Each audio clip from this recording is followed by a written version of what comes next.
이렇게 시를 지었다고 합니다. 근데 생선 같은 만남은요, 피디내 나는 만남입니다. 만날 때마다 서로 안 좋은 영향을 주고 미워하고 싸우기 때문에 후에는 미움과 원망만 남는다고 그래요. 그래서 이런 만남은 오래 갈수록 더 만날수록 부패하고 지독한 냄새만 풍기는 만남이다. 그랬습니다. 네, 생선 같은 만남이 없어야 할 줄로 믿습니다.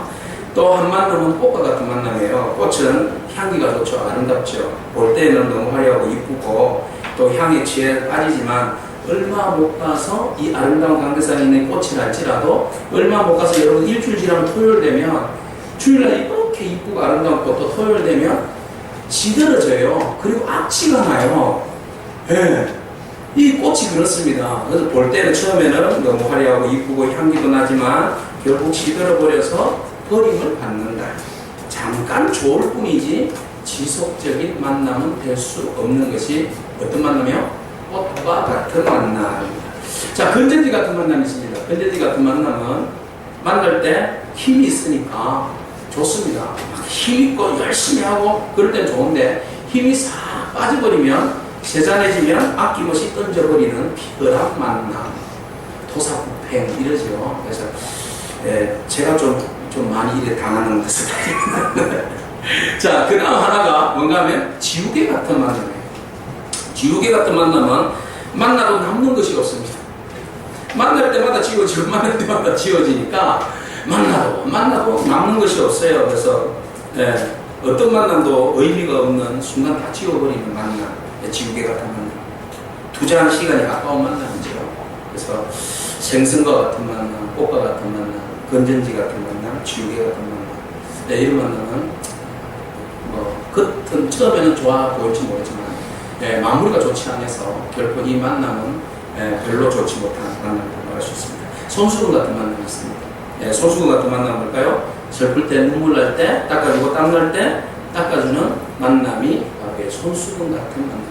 손수건이 없었다면 땀을 계속 줄줄 흘렸겠죠? 그래서 참 불편합니다. 근데 손수건이 딱 때에 따라서 이렇게 땀도 닦아주고 눈물도 닦아주고 코도 풀고 코 푼 것을 또 눈 닦고 이런 분들도 계시더라고요. 자, 어쨌든 이 그 만남이 손수건 같은 만남은 사람의 슬픔과 아픔을 위로해주는 만남이에요. 안아주는 만남이에요. 그래서 힘들 때 함께하는 만남, 그런 만남이 손수건 같은 따뜻한 만남이라고 말씀드릴 수 있습니다. 여러분, 우리들의 만남은 어떤 만남입니까? 할렐루야. 손수건 같은 만남이 되어야 할 줄로 믿습니다. 그래서 서로가 서로를 땀을 닦아주고 위로해주고 축복하는 만남, 그 만남이 참 복된 만남이라 말씀드릴 수 있습니다. 자, 주님과 우리의 만남은 어떤 만남입니까? 생선 같은 만남이요? 꽃? 건전지 지우개?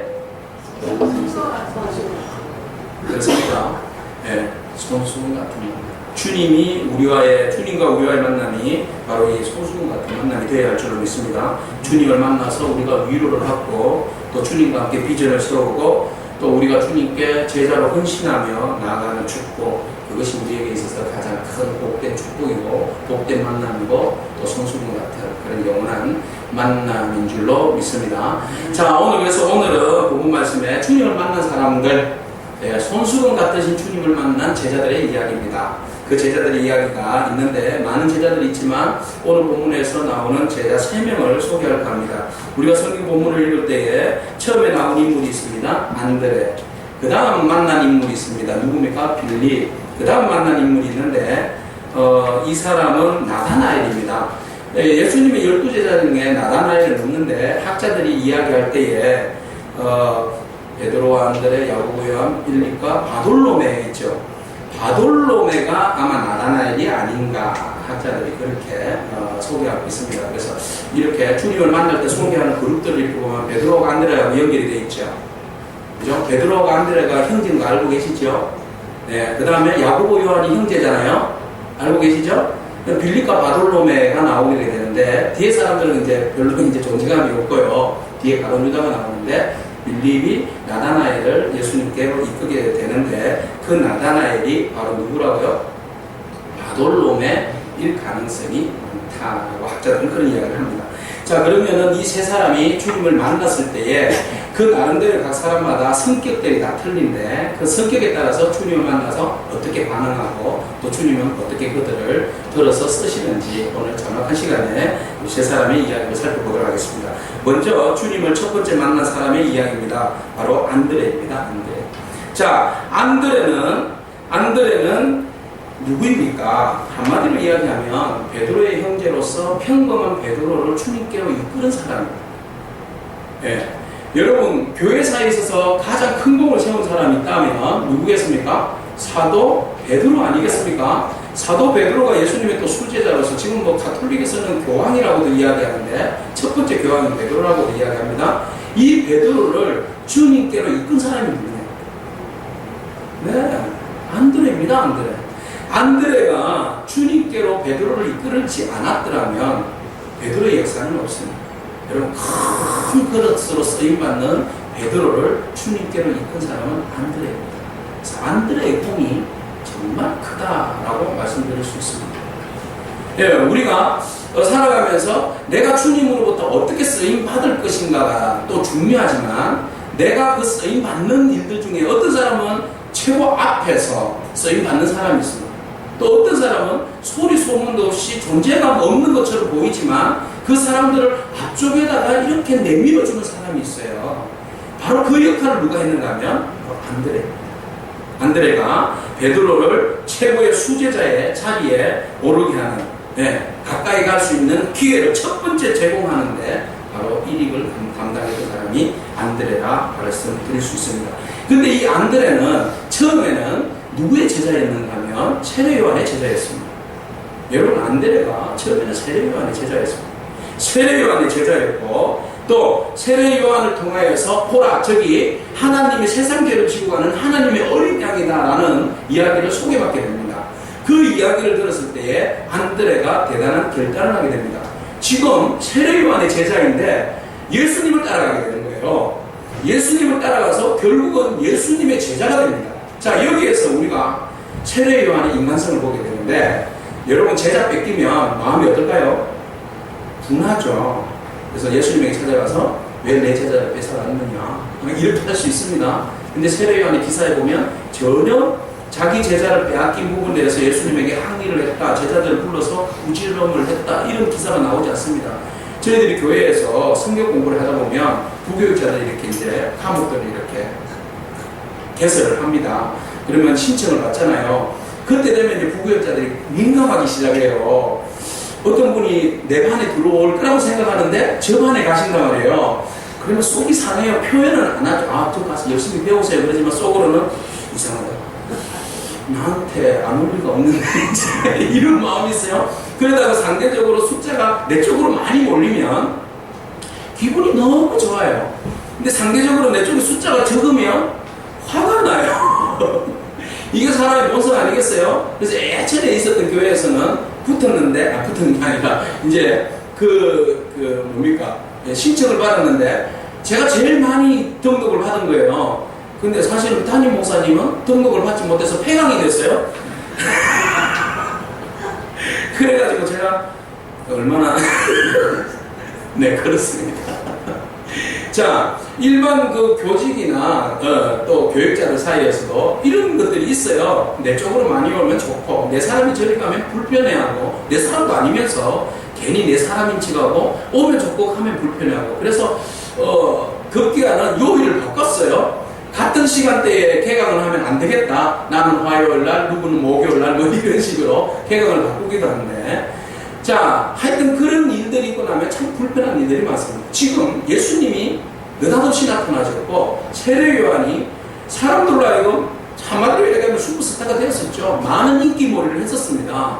그런데 예수님이 나타나시고 난 다음에 세례 요한도 예수님의 정체성을 알고 세상죄를 지고 가는 하나님의 어린 양이다. 나는 그분의 신발을 묶거나 풀기에도 감당하기 어려운 존재다라고 자기 정체성을 분명히 확고히 확인을 했습니다. 그때 사람들이 보고 아, 세상죄를 지고 가는 하나님의 어린 양 메시아라는 말이죠. 그래서 사람들이 제자들이 그 이야기를 듣고 그분에게로 가봅니다. 가서 지금 안드레가 하루에 처음 아침부터 시작했을 거예요. 근데 오후에 오늘 본문 말씀 보니까 분명히 시간대를 밝히고 있어요. 보십시오. 39절에 보면 예수께서 이르시되 와서 보라. 그러므로 그들이 가서 계신 데를 보고 그날 함께 그하니 때가 몇 시예요? 10시쯤 되었더라. 이 10시면 우리나라 시간으로는 몇 시가 되는 거죠? 6시입니까? 6시간을 더 플러스하면 오후 4시가 되겠죠. 오후 4시면 하루에 해가 떨어지는 시간대가 됩니다. 그죠? 네. 그러니까 하루 정도로 예수님과 함께해서 이야기를 들었다는 거죠. 들을 때에 생각이 바뀌어진 거예요. 안드레가. 생각이 바뀌어져서 누구의 제자가, 세례 요한의 제자가 누구의 제자가 된 겁니까? 예수님의 제자가 된 겁니다. 이 정도 되면 세례 요한의 마음이 어떻겠어요? 그럼에도 불구하고 돌려보내줬다. 예수님께로 기꺼이 양보했다. 여러분 이런 거 볼 때에 세례 요한이 정말 그 신앙적으로도 그렇고 인격적으로도 그렇고 굉장히 성품이 좋은 사람이었다라는 것을 우리가 알 수 있습니다. 자, 어쨌든 안드레가 세례 요한의 제자였지만 메시아를 만나고 난 다음에 그가 누구를 소개합니까? 베드로를 예수님께로 소개하게 됩니다. 그 말씀을 우리가 보게 되는데요. 41절 말씀을 한번 보겠습니다. 같이 읽겠습니다. 그가 먼저 자기의 형제 시몬을 찾아 말하되 우리가 메시아를 만났다 하고, 메시아는 번역하면 그리스도라. 네, 세례 요한의 제자였지만 예수님을 만나고 난 다음에 바뀐 거죠. 그의 생각과 가치관이 완전히 바뀐 겁니다. 아, 이분은 메시아다. 이분은 내가 믿고 따를 분이다. 그래서 내가 메시아를 만났다라고 누구에게? 형제 베드로에게 가가지고 그 예수님을 소개하게 되었다라는 거예요. 그 이후에 베드로는 역시 예수님을 만나게 되었고, 예수님을 만나고 난 다음에 베드로가 완전히 그의 삶이 완전히 바뀌죠. 자기의 거물과 가진 것들을 다 버려두고 예수님을 따르는 제자가 된 것입니다. 자, 그런데 여기에서 여러분 보십시오. 먼저 안드레가 심리적인 변화가 일기 시작하는데, 처음에 예수님을 만났을 때 안드레가 예수님을 향하여서 말씀하신 존칭이 나옵니다. 그 존칭이 무엇으로 나와 있습니까? 38절 말씀 보십시오. 뭐라고 말하죠? 랍비라고 말합니다. 자, 랍비 38절 읽겠습니다. 예수께서 돌이켜 그 따르는 것을 보시고 물어 이르시되 무엇을 구하느냐? 무엇을 구하느냐? 이르되 랍비여 어디 계시오니까 하니, 랍비는 번역하면 선생이라. 안드레가 예수님을 따랐어요. 따르면서 예수님에게 따르니까 예수님께서 무엇을 구하니? 왜 따라왔니? 라고 묻는 겁니다. 그러니까 안드레가 하는 이야기가 어디 계시오니까, 선생님은 뭐 하시는 분입니까? 라고 이제 질문을 하는 겁니다. 이런 질문 저런 질문을 하는데, 지금 안드레가 느낀 것은, 예수님에 대해서 느끼는 바는 뭐예요? 메시아라기보다는 선생님이에요. 그러니까 랍비는 유대사회에서 제일 존경받는 분입니다. 네. 바리새인들 중에 이렇게 랍비가 있는데, 선생님은 성도들의, 사람들의 율법을 가르쳐주기도 하고 그들의 신앙상담, 가정상담 모든 것들을 다 담당해주는 분이에요. 그러니까 보기에 대단한 랍비라고 생각을 한 거죠. 그래서 안드레가 랍비여 라고 말하면서 뭐 이런 어디에 계시오니까 이러면서 이제 예수님하고 이제 친해진 거죠. 친해지면서 예수님을 만나서 몇 시간을 이야기를 하다 보니까 보통 사람의 랍비의 가르침하고는 다른 거죠. 그래서 그가 마음의 확신이 무엇으로 온 겁니까? 나는 이분이 랍비가 아니라 메시아로 고백하고 받아들입니다. 자, 우리가 예수님에 대해서 어떻게 소개받았는지 몰라요. 그렇지만 우리가 예수님을 만나고 알면 알수록 예수님은 우리에게 있어서 랍비가 아니라 누구시라는 거예요? 메시아라는 겁니다. 오늘 여러분 주님 앞에 내가 고백하기를 주님은 나의 그리스도시여 살아계신 하나님의 아들이라고 고백되어집니까? 그런 신앙적 고백이 있습니까? 어떤 이유로, 어떤 연유로 그런 고백이 우리 안에 있습니까? 예수님에 대해서 더 깊이 알면 알수록 누가 시키지 않아도 내 속에서 우러나오는 성령의 감동으로 인하여서 내가 주님 앞에 주님은 나의 하나님이시라고 고백하는 줄로 믿습니다. 여기에 있는 신앙 공동체는 모두가 다 예수 그리스도는 나의 메시아다, 나의 그리스도시다, 나의 생명의 주님이시다 라는 고백이 있기를 축복합니다. 자, 안드레가 처음에는 예수님에 대해서 그냥 세례 요한이 하나님의 어린 양이라고 이야기했을 때 한 번 가서 그냥 듣고 싶었던 거죠. 가서 들어보니까 이분이 정말 하나님의 아들이다 라는 것을 마음에 감동이 오고, 그래서 자기만 감동을 감동은요, 은혜는 자기만 머무르는 거 아니죠. 자기만 가지고 있으니까 이게 너무 아까운 거죠. 그러니까 안드레가 달려갑니다. 누구에게 달려가는 겁니까? 제일 마음에 생각이 드는 사람. 여러분 지금 제일 첫 번째로 마음에 드는 생각이 떠오르는 분들 있죠? 누굽니까? 그분에게 달려간 겁니다. 여러분 그분들에게 달려가셔야 돼요. 안드레라면. 그래서 달려갔는데 누구였어요? 시몬 베드로예요. 형제예요. 정말 뗄 수 없는 형제 베드로에게 달려갑니다. 그래서 베드로에게 말하기를 내가 메시아를 만났어. 그들이 간절히 기다리고 기다렸던 메시아입니다. 자, 메시아에 대한 해석의 깊이는 뭐 어떨지 모르겠지만 일단은 그가 메시아를 만났다고 이야기했습니다. 내가 메시아를 만났어. 당시에 많은 사람들이 메시아를 기다리고 있었어요.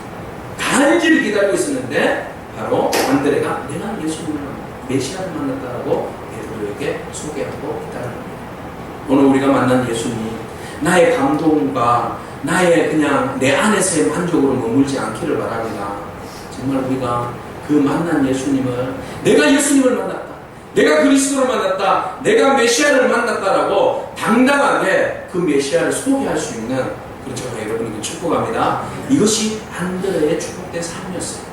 자, 그렇게 되니까 베드로가 예수님을 만나게 되었고 그의 인생이 바뀌게 되는데, 자, 예수님이 베드로를 만나고 난 다음에 바로 베드로에게 이름을 개명을 시켜주시는 거예요. 뭐라고 개명을 시켜줬습니까? 42절 말씀을 보십시오. 같이 읽겠습니다. 데리고 예수께로 오니 예수께서 보시고 이러시되 네가 요한의 아들 시몬이니 장차 게바라 하리라 하시니라. 게바는 번역하면 베드로라. 원래 이름이 누구예요? 요한의 아들 시몬.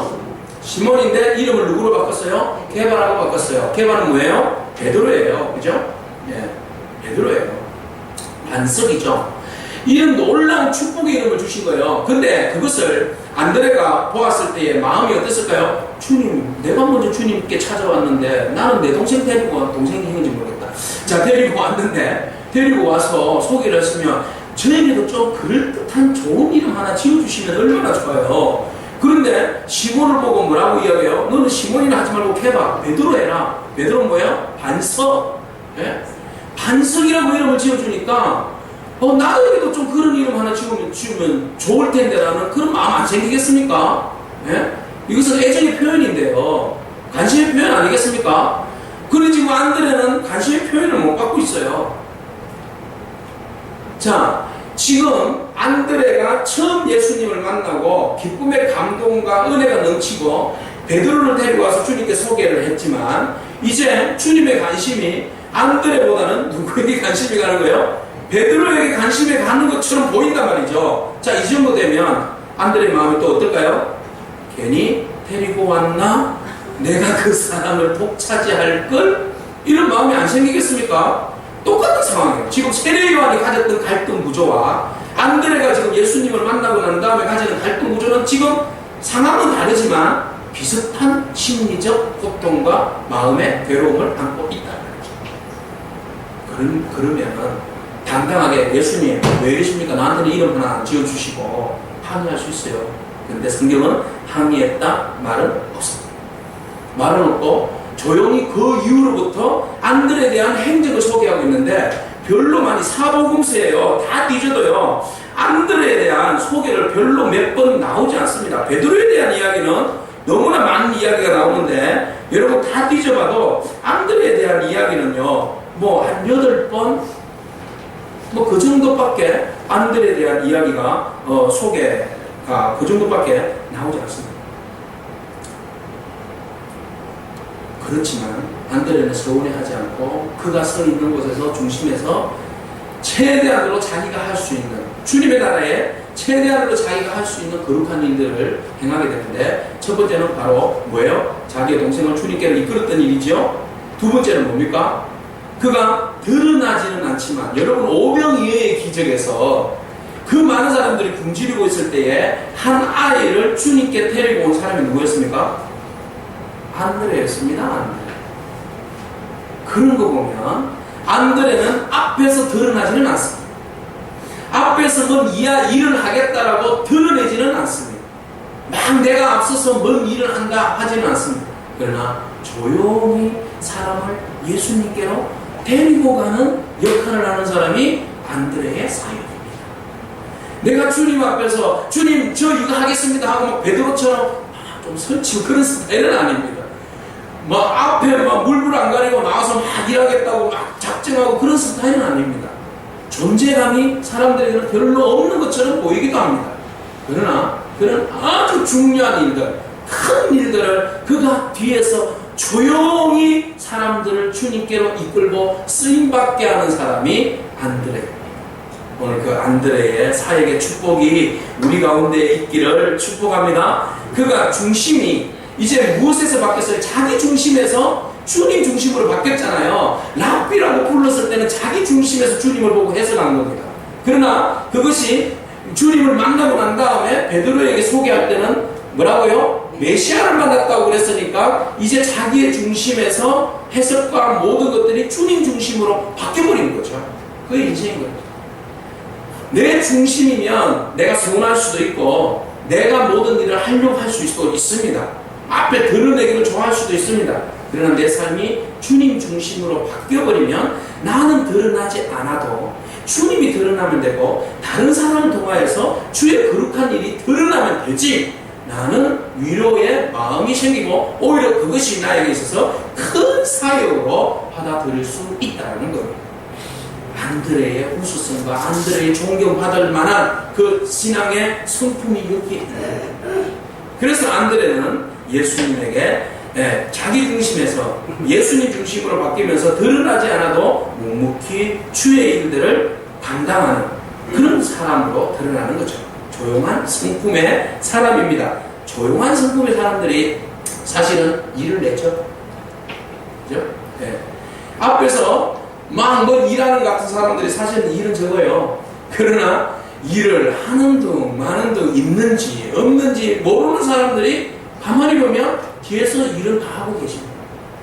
오늘 그 은혜가 우리 가운데 있기를 축복합니다. 이것이 바로 안드레의 사역, 드러나지 않지만 조용히 주님의 나라를 위하여서 일을 감당하는 사람, 이런 사람을 우리는 훌륭한 조력자다, 이렇게 말씀드릴 수 있어요. 그렇죠? 드라마를 보면 드라마에서도 주인공은 원래 주인공이니까 사람들에게 이제 이렇게 관심을 받습니다. 그런데 보면 주인공은 아닌데 그 드라마를 이렇게 재미있게 이렇게 활력을 불어일으킨 사람 조연들이 있지 않습니까? 그 사람들 없으면 사실 그 드라마는 성공 못합니다. 주인공이 잘해가지고는 결코 성공 못해요. 꼭 약방에 감초 같은 사람들이 꼭 드라마의 한 요소에 한 사람씩 있어요. 그런 사람들이 있기 때문에 그 드라마가 힘을 얻고 빛을 발하는 겁니다. 주님의 사역, 제자의 사역에 있어서 하나님 나라에 있어서 안드레와 같은 사람이 있기 때문에 더 하나님의 영광이 드러나고 기쁨이 드러나는 줄로 믿습니다. 우리 교회도 바로 이 안드레와 같은 분들, 조용히 드러나진 않지만 조력자로서의 주의 일을 감당하시는 우리 봉사자들이 있기 때문에 주의 교회가 은혜 가운데 또 이렇게 날마다 예배 가운데 은혜를 임하고 또 은혜를 누리는 줄로 믿습니다. 그것은 이제 우리는 또 거룩한 홀리 헬퍼, 그렇게 이야기할 수 있어요. 그죠? 거룩한 조력자들, 이렇게 말할 수 있습니다. 자, 이렇게 요한의 제자였던 안드레가 주님을 만나고 바뀌어서 이제 주님의 제자가 되는 모습을 우리에게 소개하고 있습니다. 두 번째 사람입니다. 두 번째 사람은 누구입니까? 빌립입니다. 빌립입니다. 여러분, 빌립을 보면 안드레는 굉장히 좀 조용한 성격의 소유자라면 빌립은 어떤 사람인 것 같아요? 성경 말씀을 좀 읽어보면 굉장히 적극적인 사람으로 보여지고 있습니다. 자, 그 빌립의 스타일이 어떤 스타일인지 우리가 한번 보도록 하겠습니다. 빌립은요, 요한복음의 기초에 보면 예수님으로부터 직접 부름을 받은 첫 번째 제자입니다. 안드레는 자기가 찾아왔잖아요. 그죠? 자기가 찾아왔는데 빌립은 예수님께서 직접 콜링한 거예요. 직접 부르신 거예요. 43절 말씀인데요. 같이 읽겠습니다. 이튿날 예수께서 갈릴리로 나가려 하시다가 빌립을 만나 이르시되 나를 따르라 하시니. 예수님께서 사람을 부르실 때는요, 팔로우 미 그럽니다. 나를 따르라 그랬어요. 그래서 요즘 뭐 팔로우 보면 트위터 같은 데 보면 팔로우 굉장히 많잖아요. 저는 아직 트위터를 안 해서 팔로우가 하나도 없는데, 자, 어떤 분들 보면 이름 있는 분들 보면 팔로워들이 너무 많아요. 뭐 수백, 수천, 수만, 그죠? 어마어마한 사람들이 팔로워 따르고 있어요. 근데 그 팔로워들은 좀 무슨 일이나 좋을 때는 얻을 거 있으면 따라가는데, 얻을 거 없으면 순식간에 팔로워가 싹 사라지면서 안티 세력으로 딱 바뀌어버려요. 예수님 시대에도 수많은 팔로워들이 있었어요. 근데 그들이 뭔가 얻기 위해서 팔로워로 따랐지, 실제로 얻을 것이 없다고 생각할 때는 모두가 다 뒤돌았었어요. 예수님의 제자들입니다. 그럼에도 불구하고 주님은 뭐라고 이야기합니까? Follow me. 나를 따르라. 오늘 우리에게 그런 우리들 심령에 그런 배반하고 배신하고 돌이킬 수 있는 그런 요소들이 우리 가운데 무한정하게 내포하고 있지만, 그럼에도 불구하고 우리를 초청하십니다. 나를 따라. 너희들에게 그런 한계 상황이 있지만 나를 따라오면 내가 너희들을 채워줄 거고, 성령으로 너희들을 변화시켜 줄 것이고, 내가 너희의 옛 성품들을 고쳐줄 것이고, 그래서 나의 거룩한 제자가 되게 하겠다. 주님이 그렇게 우리 가운데 초청하시고 말씀하시는 줄로 믿습니다. 자, 빌립을 초청합니다. 빌립을 초청하는데, 처음에 예수님께서 이렇게 나를 따라오라 그러니까, 이 사람이 바로 예수님을 따릅니다. 팔로우, 그러니까 나를 따르라 하시니 그 사람은 어느 동네 사람이라고 그래요? 안드레와 베드로와 같이 한 동네 베세다 사람이다 그랬죠. 자, 여기까지만 이야기하고 난 다음에 45절에 바로 빌립이 누구를 찾아갑니까? 나다나엘을 찾아갑니다. 자, 나다나엘을 찾아가는데, 그 말은 나를 따르라 했을 때에 어떻게 했다는 겁니까? 바로 반응을 보였다는 겁니다. 말은 하진 않지만 지금 이미 예수님께서 나를 따르라 했을 때에 모든 것을 다 내려놓고 바로 예수님의 제자가 되어서 예수님을 따라갔다는 겁니다. 그럼 빌립의 성격을 보면 주님이 부르실 때 바로 응답하는 스타일이에요. 뭔 일들을 시켜보면, 아이들에게 뭔 심부름을 시켜보면, 뭐 이것 좀 해줘라 하면 네 하고 바로 하는 경우가 있고, 네 하고 안 하는 경우도 있고, 대답도 안 하는 경우도 있잖아요. 그죠? 주님이 우리를 부르실 때도 똑같죠? 말씀 가운데 우리에게 은혜를 주시고 결단하기를 원하시고 또 따라오기를 원하시는데, 처음에는 예 주님 yes 라고 말하지만 어떤 사람은 yes but not yet, 아직은 아니에요 뭐 이런 사람이 있고요. 어떤 사람은 다 쟤 본다고 그냥 가만히 묵묵부답 점점점만 이렇게 나타내는 분들이 있어요. 그런데 빌립은 주님이 부르실 때, 콜링할 때 내가 지금 필요해서 부르시는 거잖아요. 주님이 부르실 때는 여러분 필요해서 부르는 겁니다. 목사가 여러분 찾을 때는요, 필요하기 때문에 찾는 겁니다. 요즘은 여러분들이 저를 찾고 싶어도 못 찾습니다. 전화기가 없어가지고 지금 저도 답답해요. 지금 신청해놨는데 전화기가 지금 안 와가지고 지금 제가 세상과 지금 단절돼가지고 참 외롭게 살아가고 있습니다. 자, 어쨌든 주님이 부르시면 바로 그냥 예스 하고 나가는 겁니다. 그럴 때 일이 이루어지는 거죠. 그죠? 주님 부르시는데 자꾸 내일 생각하고 뒤에 한다고 그러면 그 일 다른 사람에게로 옮깁니다. 촛대는 옮겨지게 돼 있어요.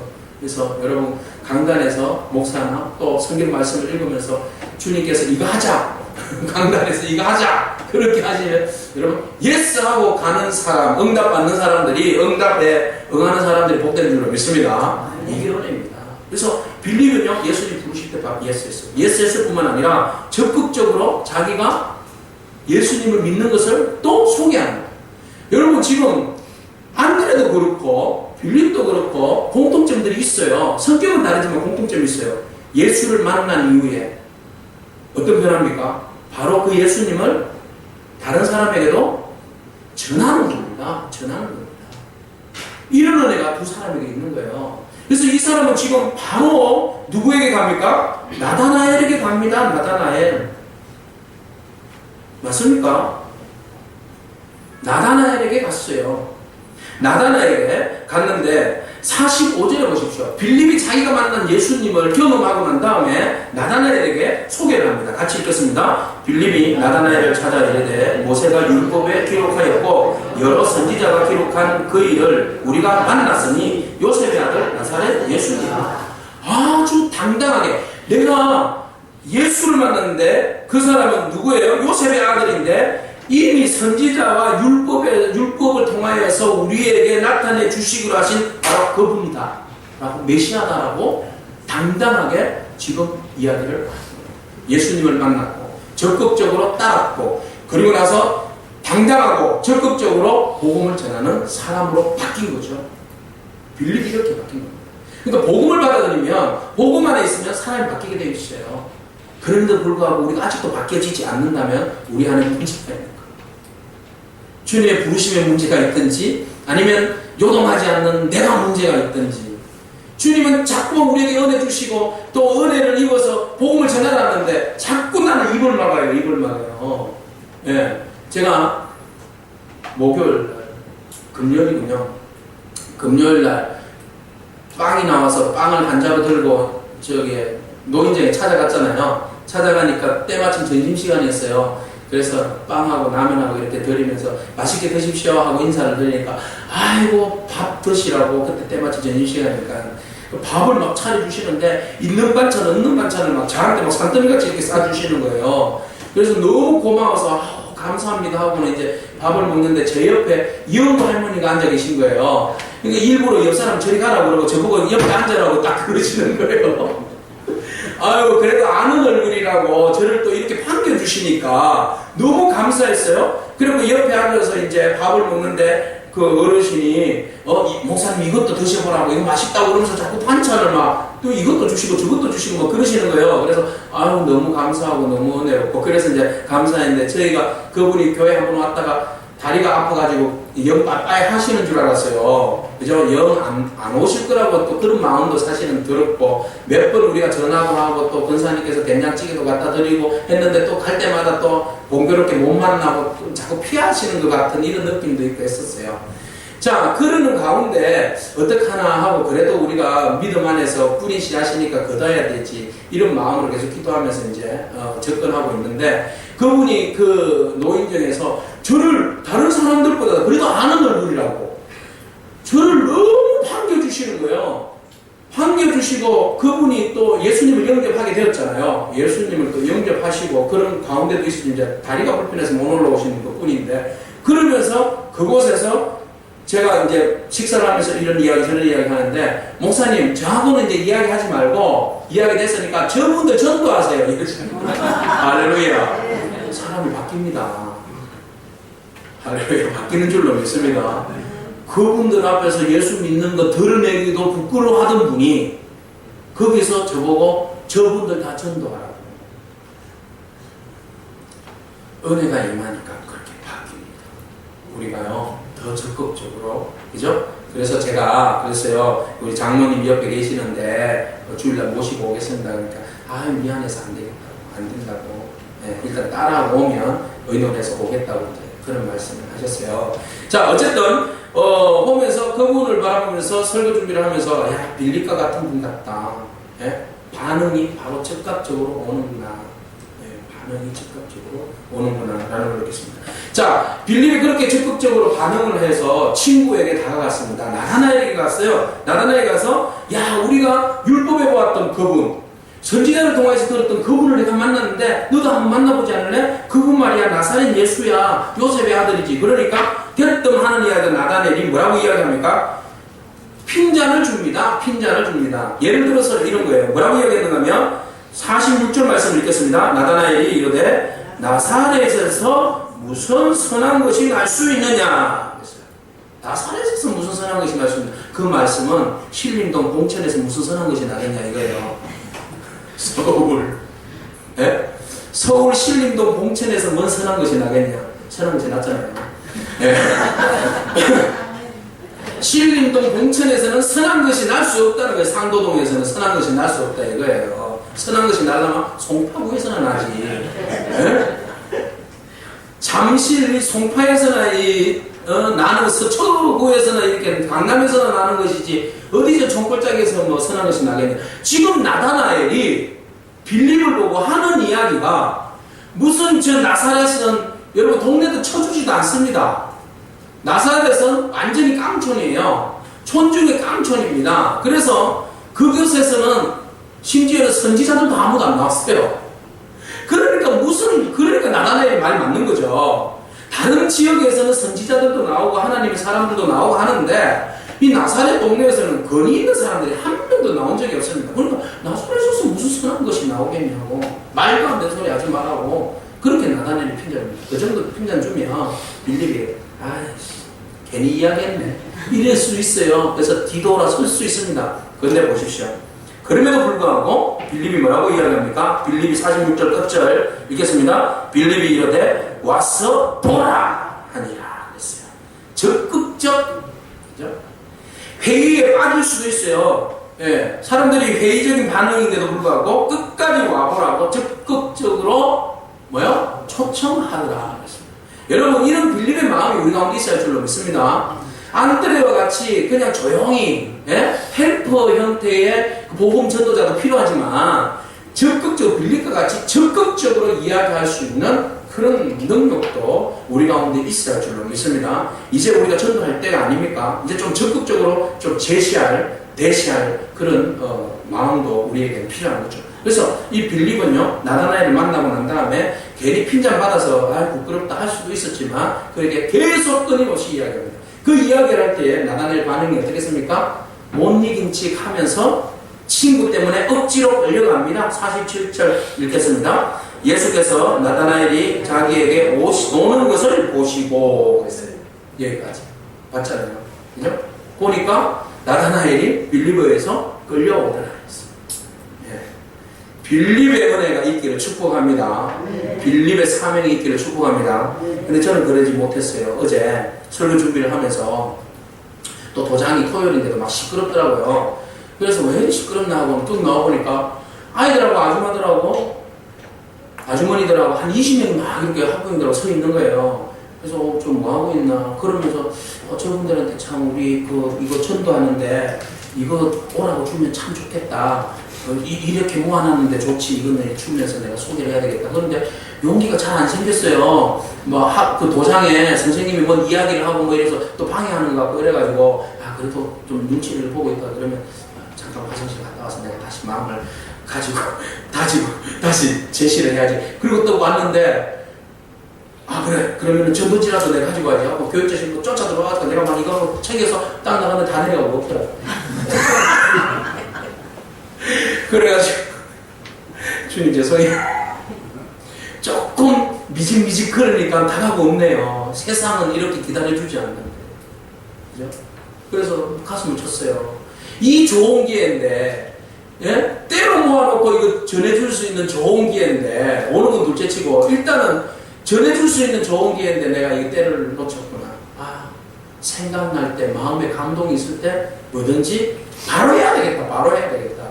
이런 마음 알면서도 또 다시 한번 어제 또 마음에 또 회개를 하면서 마음에 또 그렇게 다짐을 한 적이 있습니다. 여러분, 뭐든지 은혜가 임하면요, 한 번 쉬면 주저앉습니다.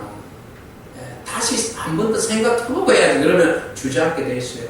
마음에 감동이 올 때, 바로 사람이 생각날 때, 바로 적극적으로 다가가서 복음을 전하는 은혜가 있기를 바랍니다. 거부당한다 할지라도, 나다나엘 같은 사람 있어요. 많아요. 얼마든지 우리에게 핀잔 주고 부끄러움 주고 막 모욕하는 사람 있어요. 그럼에도 불구하고 빌립의 사명으로 나아가는 그런 저와 여러분이기를 축복합니다. 자, 이것이 바로 적극적인 빌립의 사명. 빌립을 그래서 비로소 그 앞에서 안드레를 우리가 그냥 조력자의 사명이다 그러면 빌립은 어떤 사명이냐면 진돗개 같은 사명입니다.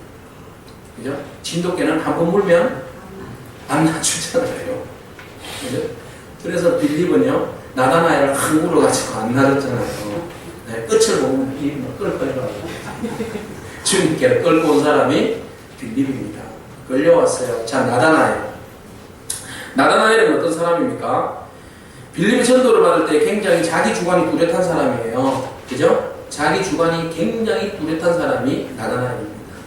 자기 생각이 굉장히 강한 사람 맞잖아요. 여러분 전도를 하다 보면 사람을 만나다 보면 자기 생각이 확고한 사람들이 있습니다.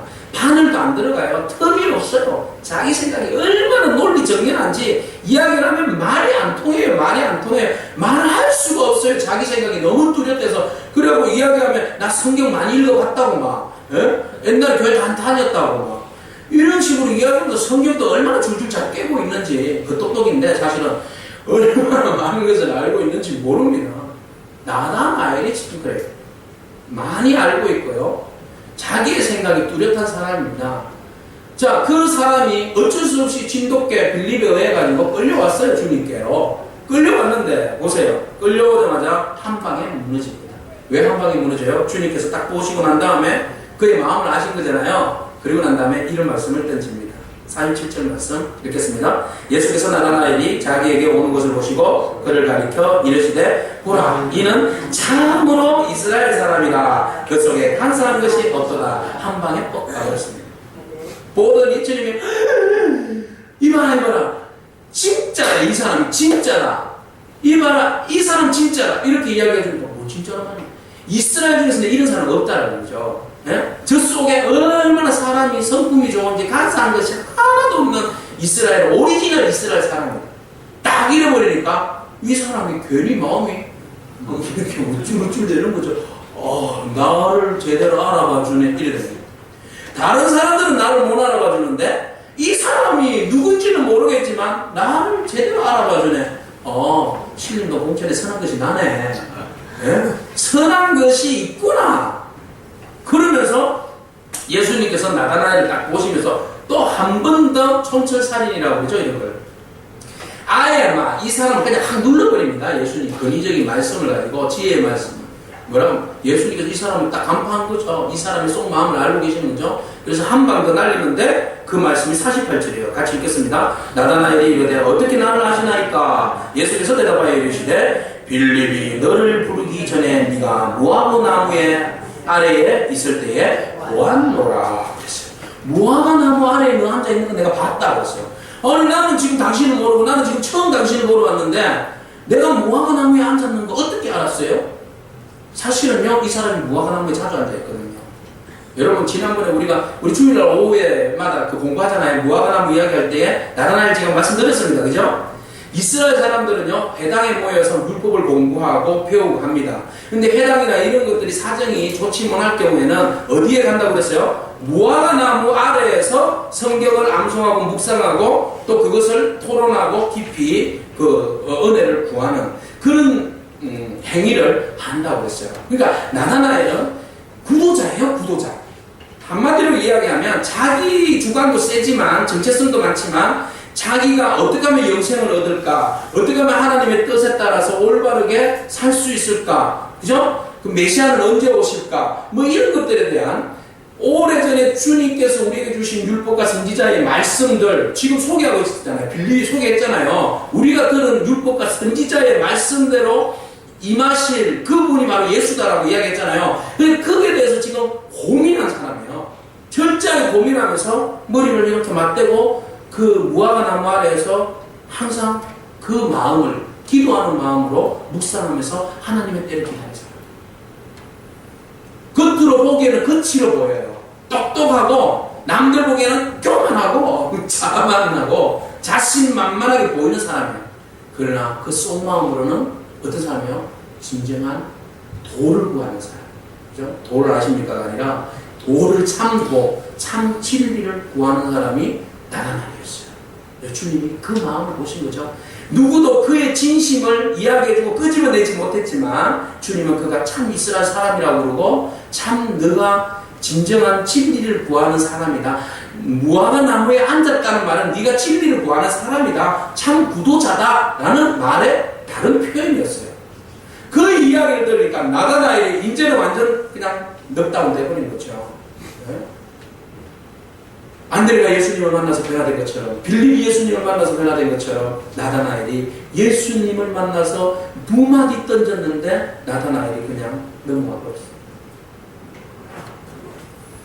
그래서 주님께서 그의 그 구도자의 삶을 보시고 그 속마음을 보시고 주님께서 칭찬을 해주시고 거짓없는 그 마음, 정말 생명에 대한 그 갈망하는 그 마음을 바라보고 주님께서 그에게 축복을 하시는데, 여러분 그 축복의 말씀, 그 이야기를 들었을 때 나다나엘이 주님을 보고 이제 자기도 뭐 이렇게 응답을 해야 될 거 아니에요. 그러니까 그런 응답을 합니다. 그도 또 대단한 고백을 해요. 고백을 봅시다. 49절 나다나엘이 대답하되 랍비여 당신은 하나님의 아들이시오 당신은 이스라엘의 임금이로소이다. 그가 말한 것은 랍비 하나님의 아들 이스라엘의 임금 그랬어요.